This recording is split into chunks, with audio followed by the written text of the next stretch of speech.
नूरजहां पाकिस्तान की सिर्फ एक मशहूर गायिका ही नहीं बल्कि एक सांस्कृतिक प्रतीक भी थीं।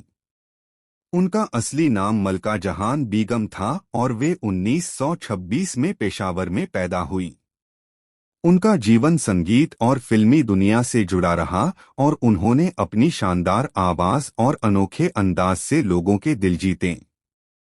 नूरजहां ने बचपन से ही गायन की शिक्षा लेना शुरू किया और जल्द ही अपनी क्षमता के कारण फिल्म उद्योग में जगह बनाई। उनकी आवाज में एक खास आकर्षण था जो हर दिल को छू जाता था।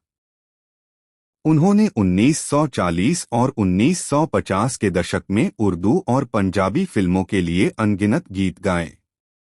उनके गाने आज भी लोगों की यादों में जीवित हैं। नूरजहां केवल एक गायिका नहीं बल्कि एक अभिनेत्री के रूप में भी पहचानी जाती थीं। उन्होंने अपने फिल्मी करियर में कई मुख्य भूमिका निभाई। उनका अंदाज और आकर्षक व्यक्तित्व फिल्मी दुनिया में उनकी जगह को और मजबूत करता था। सबसे बड़ी बात यह है कि नूरजहां की मेहनत और लगन ने उन्हें एक लेजेंड बना दिया। वे सिर्फ पाकिस्तान ही नहीं बल्कि पूरे उपमहाद्वीप के संगीत जगत में भी एक चमकता सितारा थीं। उनके गाने चाहे प्रेम के हों या देशभक्ति के, आज भी हर पीढ़ी के लोग सुनते हैं और उनके कला के दीवाने हैं।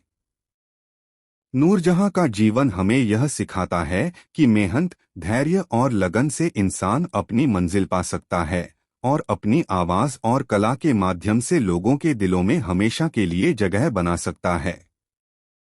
अंत में नूरजहां सिर्फ एक गायिका नहीं बल्कि एक सांस्कृतिक विरासत हैं, जिनकी यादें और गाने हमेशा जीवित रहेंगे। अगर आप चाहें तो मैं इसे थोड़ा और भावपूर्ण और प्रभावशाली बनाकर लगभग 5 मिनट की भाषण शैली में तैयार कर दूं, ताकि स्कूल या कार्यक्रम में बोलने के लिए परफेक्ट हो।